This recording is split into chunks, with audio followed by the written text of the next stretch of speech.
लखनऊ में पूर्व सांसद और राष्ट्रीय चेयरमैन परिसंघ डॉक्टर उदित राज ने प्रेस वार्ता कर मायावती पर जमकर निशाना साधा। डॉक्टर उदित राज ने कहा कि कांशी राम की पुण्यतिथि पर लखनऊ में निकाली गई रैली महज एक बहाना थी। असल निशाना बिहार में भाजपा को जिताना था। उन्होंने आरोप लगाया कि मायावती अब तक उत्तर प्रदेश में बीजेपी को चुनाव जिताने का काम करती रही और अब उन्होंने बिहार का भी ठेका ले लिया है।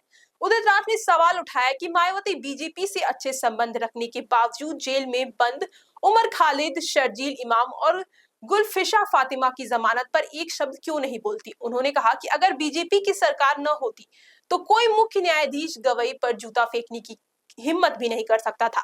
डॉक्टर उदित राज के इन बयानों से राजनीतिक गलियारों में हलचल मच गई है।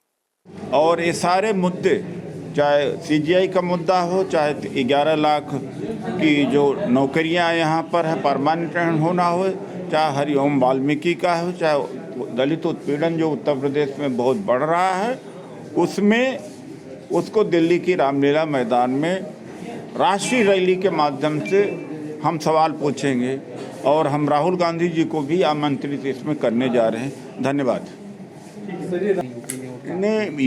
नहीं, यूपी में तो जिताने का काम किया है उन्होंने, लेकिन 2022 में किया है, लेकिन लोकसभा में नहीं कर पाई। लेकिन बिहार पहुंच गई बीजेपी को जिताने के लिए। जीत तो सकेंगे नहीं, जमानत तो बच नहीं पाएगा, लेकिन 2000, 4000, 1000, 10,000, 5,000 जहाँ टिकट वोट कटेगा वो वोट तो कांग्रेस और आरजेडी का ही कटेगा। समाजवादी पार्टी तो नहीं लड़ने जा रही, जो बहुत बड़ी पार्टी है, जिसके एक एमपी नहीं है, जो एक एमपी का बगैर पार्टी है, वो चुनाव लड़ने चली गई बिहार के। इस बात का केवल इंडिया गठबंधन को, कांग्रेस को हराना और आरजेडी को हराने की। तो जो एक बात हमने कहा था कि दिल पर, जुबान पर अंबेडकर और दिल में कमल, तो ये सारी जो घटनाएं हैं तथ्य के आधार पर, ये नहीं कि आरोप लगा रहा हूँ कि मायावती जी के जुबान पर अंबेडकर जरूर हैं, लेकिन दिल में कमल है। वो कमल लोगों को दिखना चाहिए कि दिल में कमल है, वो दिखाने का कोशिश कर रहा हूँ पूरे देश में घूमकर। आज प्रधानमंत्री मोदी जी की रैली भी है वहाँ पर और रोड शो भी करेंगे, क्या कहना चाहिए? देखिए, ऐसा है, पता नहीं कैसे जीत जाते हैं चुनाव ये लोग। कुर्सियां हर जगह खाली, चाहे वो नीतीश कुमार जी का, चाहे नड्डा जी का, और चाहे अमित शाह जी का, चाहे, और यहाँ जब राहुल जी जाते हैं, तेजस्वी जी आते हैं, तो मैदान तो भर जाता है, लोग पेड़ पर चढ़ जाते हैं, वहाँ से देखते हैं, फिर खिड़कियों पर लटके रहते हैं, छतों पर चले जाते हैं, भीड़ वहाँ दिखती है और कलाकारी यहाँ कर देते हैं।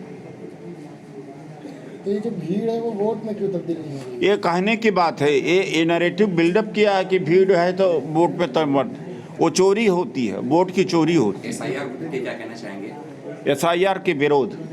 आपका आवास खाली हुआ, आपने कहा कि एक दलित नेता के साथ ऐसा किया जा रहा है जिसके पास सोशल मीडिया पे आपके और आपकी पत्नी की तमाम संपत्तियों का ब्यौरा चलने लगा। अरे भाई, जांच करा लीजिए। 35 साल की नौकरी में हमारे पास कुछ रहेगा नहीं।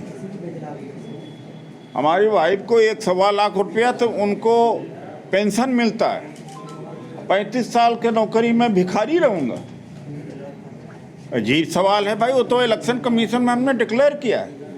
पेट्रोल पंप का मालिक मैं, वो मत मेरिट पर लिया था, कोई सिफारिश नहीं, जब एमपी नहीं था। और मेरी wife special security government of India का। ये 35 साल की जो कमाई से, और जो हम प्लाट समय समय पर प्लाट रखते गए आगे के इंतजाम के लिए, और यहाँ 200 करोड़ 300 करोड़ में एमपी बने, उनकी जांच क्यों नहीं होती? कर ले भाई जांच। ये एक्चुअली क्या हुआ कि वाई पूरन कुमार का मामला उठाया। हरियाणा में सरकार कौन चलाता है? खट्टर जी चलाते हैं। नायब सिंह सैनी ने खुद ही कहा कि मैं तो चपरासी का ट्रांसफ़र नहीं कर सकता। जब रामदास अठावले, संदीप वाल्मीकि गए मिलने के लिए कि वाई पूरन कुमार के हत्या के आरोपी वहाँ के director general police Shatrujeet Kapoor जिम्मेदार हैं, इनको ट्रांसफ़र किया जाए, तो चीफ मिनिस्टर ने कहा